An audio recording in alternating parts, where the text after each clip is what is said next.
pessoal, sejam bem-vindos a mais um GTV Minha Escrita. Hoje para falar sobre um assunto que eu gosto pouco, né, vocês já sabem, que é criatividade. Eu sempre me interesso muito em pesquisar sobre criatividade para fazer posts aqui para Minha Escrita, seja para carrossel, seja para vídeo curto no feed, seja para IGTV. É um assunto que eu gosto bastante. Principalmente quando eu começo a pesquisar sobre campanhas criativas que se tornaram muito conhecidas para poder apresentar para vocês. Campanhas de serviços, campanhas de produtos, de marcas, enfim. No caso, hoje eu resolvi trazer algumas ideias super criativas no marketing de divulgação de filmes que se tornaram muito conhecidos, até inesquecíveis, e que tiveram uma campanha bem apropriada para o filme. O primeiro filme que eu resolvi falar é Bruxa de Blair, o antigo, de 1999, que conta a história de uns jovens adentrando a floresta para descobrir, para desvendar um rumor que circulava na cidade deles há anos sobre uma bruxa que morava ali naquela área da floresta. O filme é todo gravado em câmera de mão, o que na época era bem desconhecido, ainda não era muito comum isso, era considerado até amador, então era muito difícil você ver filmes gravados nesse formato de câmera de mão.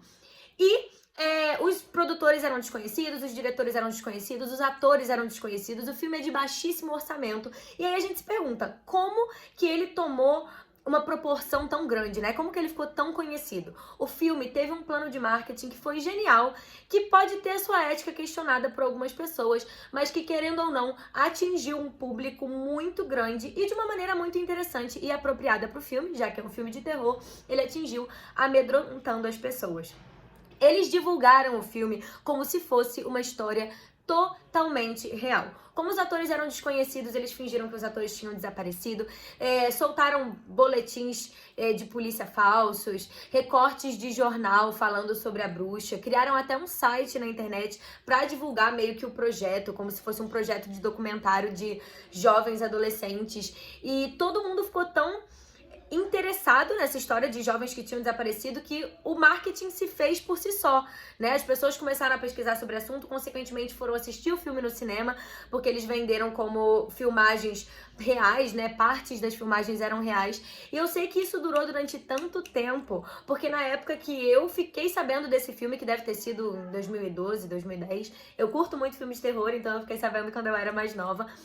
Mas na época que eu fiquei sabendo, eu ainda acreditava que partes da gravação do filme, tipo, partes das cenas, sabe? Partes dessa gravação eram reais. E eles tinham complementado outras partes com os atores.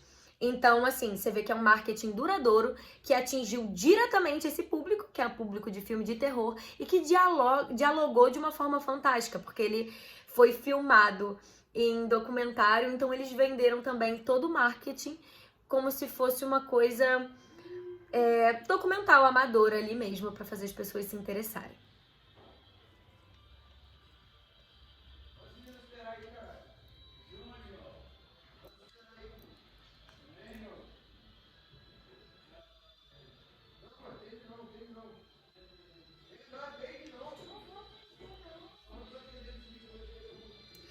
Eu resolvi trazer aqui os valores para vocês terem noção de como essa campanha de marketing funcionou. Como eu disse, foi um filme de baixíssimo orçamento e eles lucraram 246 milhões de dólares.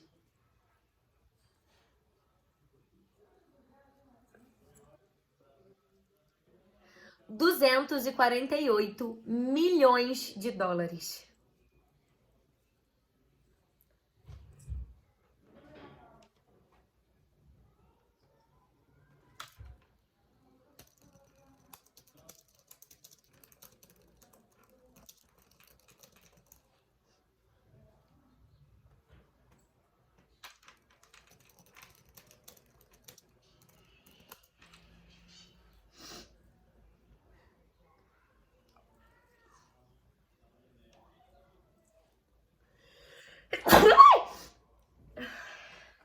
Não.